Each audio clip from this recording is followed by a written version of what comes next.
đây để cái lọ na mà chơi đồng sao na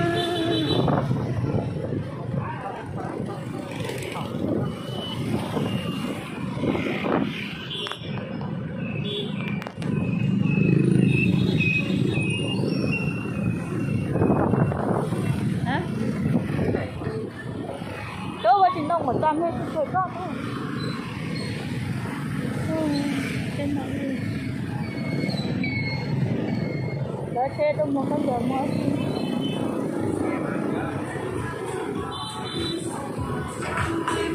Đó tay lúc tiền nó lo tôi vừa không anh.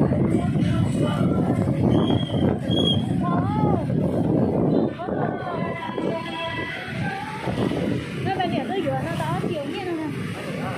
Bên miền đó, coi em là cái gì đó. Là cái tôi xong rồi trong tôi sao lại tới chuyện này mà trong thực tế đi lo xì ra đó đi tôi sao lại cái chuyện này trong thực tế đó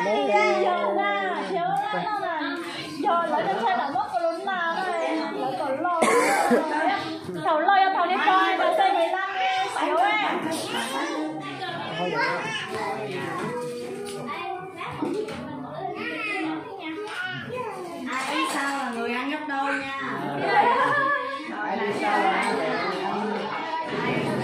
Xuyên á, mà nó phải sửa lại tất cả là thì là thế mà cũng là lúc xuyên nó xuyên rồi tôi tới được mà tập tới xuyên có hấp tiền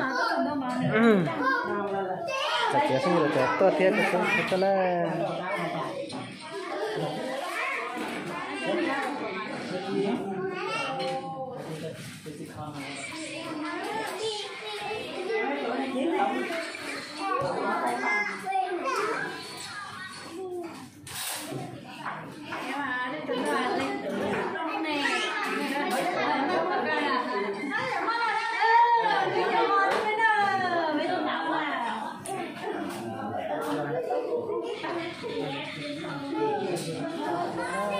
là biết tôi nạp được món này cái gì là nạp đến lo cái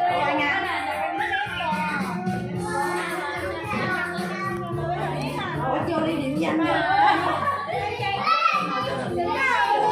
Đó. Bây giờ có rồi đúng không?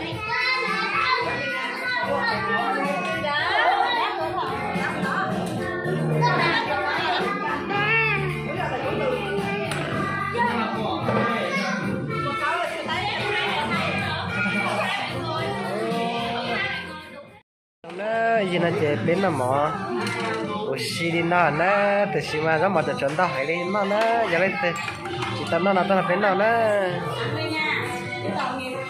từ chuẩn đó món đó hay nè, đến nó nào là cái xí mà giống mà từ chuẩn đó hay hả, đi cho tới họ xí nó tới họ hậu đây là như thế, nó nè, nó nè, giống món đó hay nè, nó chỉ tả nè, cái này là gồm có nè, này là thịt heo nè.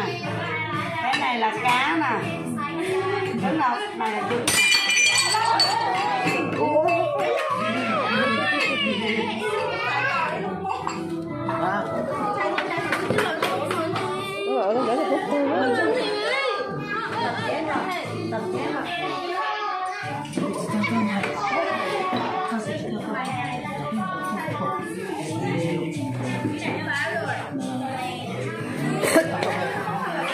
món nó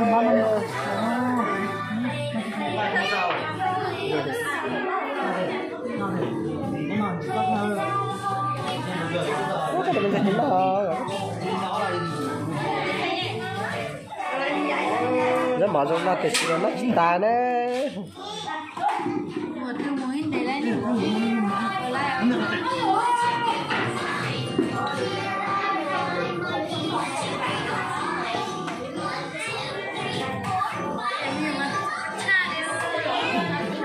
thế đâu mà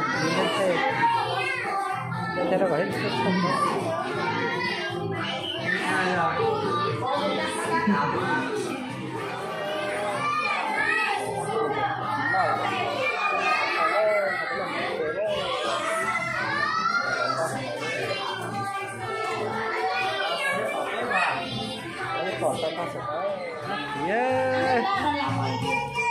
nó bỏ tay cho nó kia này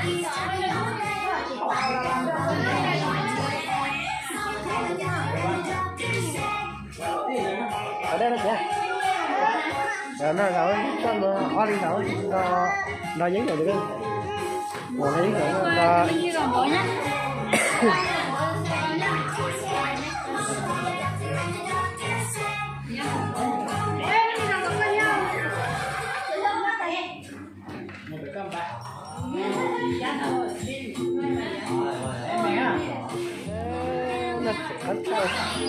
nó chỉ lên cổng thôi đó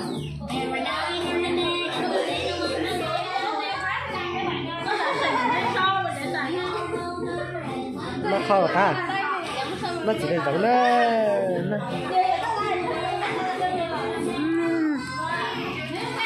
nó hay nữa Ai bữa không?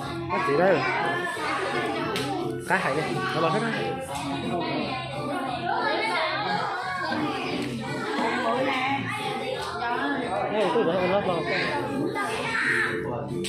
Bố này ngồi này. Bữa con mua.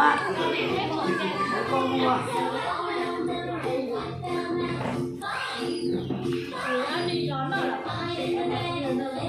Mai xem bữa ngon. Bữa con mua. Lấy chim hoài à. Bố ai ăn như vậy hả?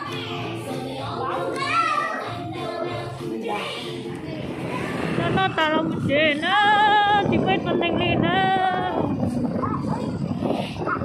chị biết nó tao lòng chị nó phân thanh lên rồi